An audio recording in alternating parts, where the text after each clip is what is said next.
Let's start this review as we mean to go on with one simple phrase.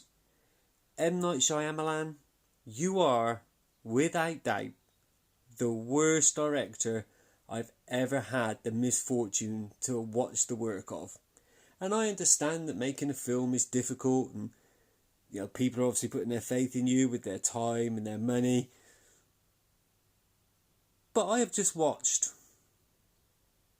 and I can't even remember the last time I got this mad at a film.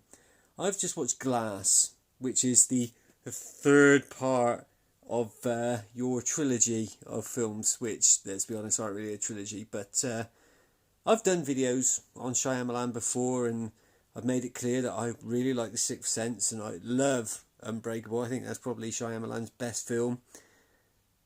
And then you had just terrible film after terrible film. The Village, Signs, The Happening. Wow, that was a cracker. The Last Airbender. And then it was almost like he was going to have a return to form. There was like this sort of small budget horror movie, which I actually didn't mind, and I really should have found out the title of that before I started this. But hey, it is what it is. And then there was Split, which was, I thought, quite an enjoyable film.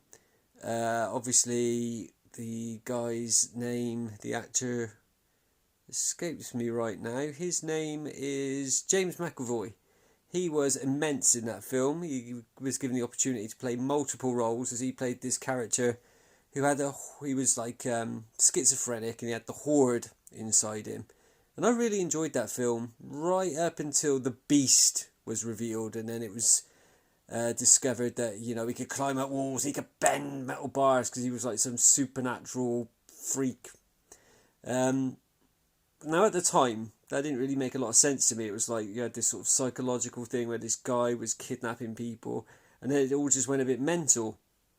And then the post-credit sting at the end of Split was David Dunn, Bruce Willis's character from Unbreakable, seeing on the news about kids being kidnapped by James McAvoy's character, and it kind of all tied in.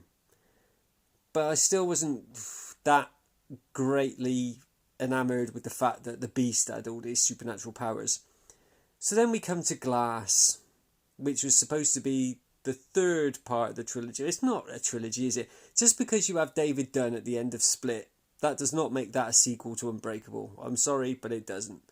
But anyway, we come to Glass, and this is the trilogy, the end of the trilogy. So it's going to bring together Mr. Glass, played by Samuel L. Jackson, David Dunn, Bruce Willis's character, and of course James McAvoy's character. And again, I've only just seen this, so I really should know, but I can't remember his character's name. That's how mad I am. I tried to black it all out. So we start off, and James McAvoy's The Beast has kidnapped some more. Does the Beast kidnap the kids? I don't think he does. I think he's one of the other characters. But anyway, he's got 4 more high school cheerleaders who really doesn't like cheerleaders. He's got them sort of locked up, and David Dunn is trying to find out who's kidnapping these kids and save them.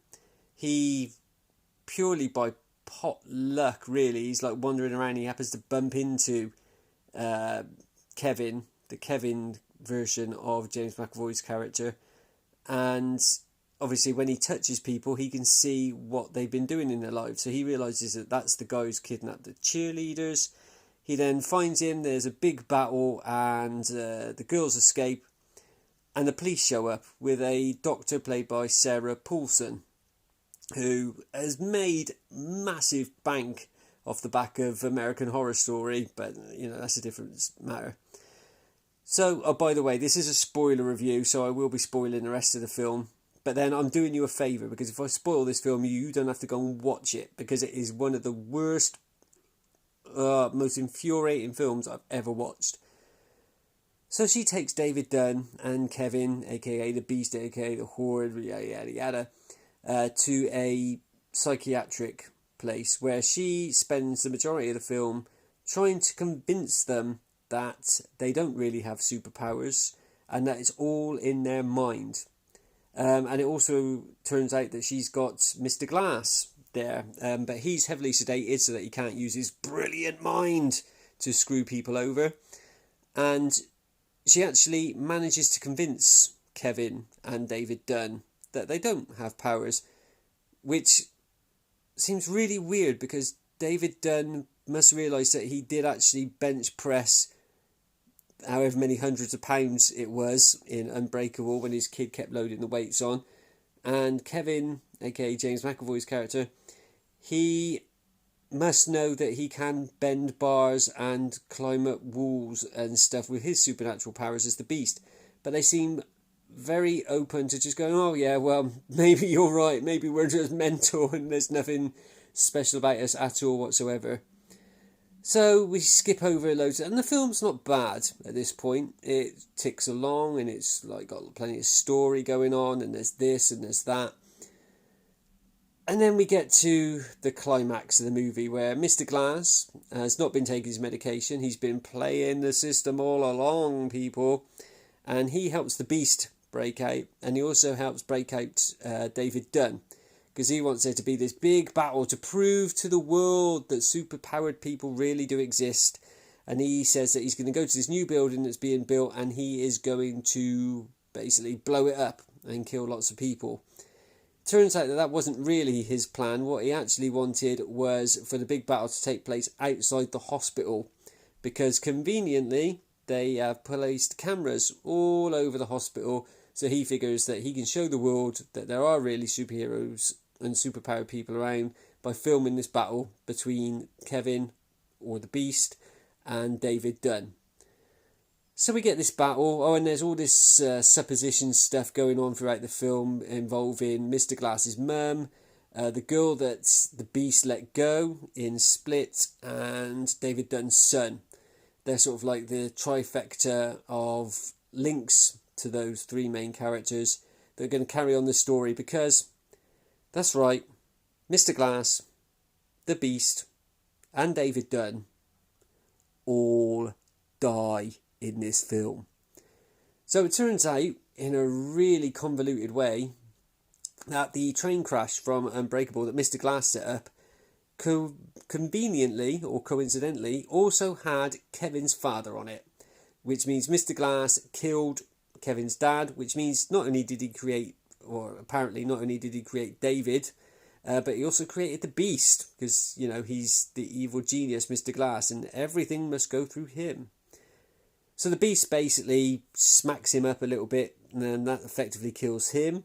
There's a bit more of a fight, yada yada yada, and then a sniper kills the Beast once he's changed from being the Beast and he's seen the light and he's back to being the good version of the Horde, or the good part of the Horde. So he's going to be a good guy, but he gets shot dead. And then, and this is the part that made me savage, David Dunn is dragged to a puddle by a soldier and drowned. And I was like, what is going on here? I don't understand. Why is the soldier killing the hero? And then Sarah Paulson's character, the doctor, she comes running over and she goes, take my hand, David, take my hand. So he holds her hand and it shows him that she's part of some shadowy group that has taken it upon themselves to make sure that they find and kill all superpowered people. And then it shows that she's got this tattoo on her wrist which matches the soldier's tattoo. And I was just like, what the hell? What the hell is going on? None of this makes any sense. It's all come completely out of left field. There was no reference to, unless I'm missing something, right? But I don't remember in Unbreakable or Split there being any mention of a shadowy cabal going around looking for superpowered people. There was never any signs of these tattoos that these soldiers and the doctor wear on their wrists. And it's just like, I really am trying not to swear in this video. And it is very difficult. But I was just like, what the hell is this bollocks, shall we say? Let's say bollocks, because I don't want to say the swear word. but I swore. I dropped the F-bomb about 20 times when I was watching this one off. I was like, this is in rubbish. This is what the. I was just, it just made absolutely no sense whatsoever. And then she thinks she's killed them all off, so it's all over. But then she uncovers Mr. Glass's great plot to video it all and put it all out on the internet to show the world. And even that doesn't make sense, because how in the hell did Mr. Glass know that she was going to kill them all so that he would have to reveal the truth? And then the three that I mentioned before, so the son, the victim, and the mother, they get together and they put the video out, and the film ends with basically the whole world seeing the truth, and the shadowy cabal going, oh no, now we're screwed, what are we going to do now? All the superhero people are going to come out and they're going to go, we're not having you murder us. And it was just, it took the last 10 minutes of this film, maybe 15, that really infuriated me. Took this from being a solid 7.5 movie out of 10 to a 2. I absolutely, I cannot describe to you how mad the end of this film made me. It was just, not even that David Dunn died. If he has to die as the hero, that's fine. It was just, look, it's a twist just for the sake of it, because I'm M. Night Shyamalan and I do twists. We get that you do twists. We get that, Bruce Willis was dead all along in The Sixth Sense. We get that, Mr. Glass was behind everything and Unbreakable. We get that the aliens are maybe demons and they're like allergic to water and they're trying to take over a planet that's 70% water. We get the ecological message in the happening. It's all, stop bloody doing twists. I know that's your thing. I know that's how you've made your name. But your name is mud. And you've done a lot worse, more crap in your career than you have good. And this was the pinnacle of all crap. This was worse than The Last Airbender, because you took what was a good premise and an alright film and destroyed it with a rubbish ending. As you can tell, I was not a happy bunny about this film. Maybe I should watch it again. Maybe I should watch Unbreakable and Split and this back to back, just to see if it does make any more sense. It's supposed to be an allegory about comic books and yada yada, but it was just made me lose the will to watch another Shyamalan film ever again. In fact, I don't think I will ever watch another M. Night Shyamalan film. You can make whatever you want, but the ending to that, unless you go out and you make something that is Citizen Kane worthy, then maybe I'll think about it. But let's be honest, you're more likely to go out and make something that is Plan 9 from Outer Space worthy. And that's an insult to Plan 9 from Outer Space, because I like that film.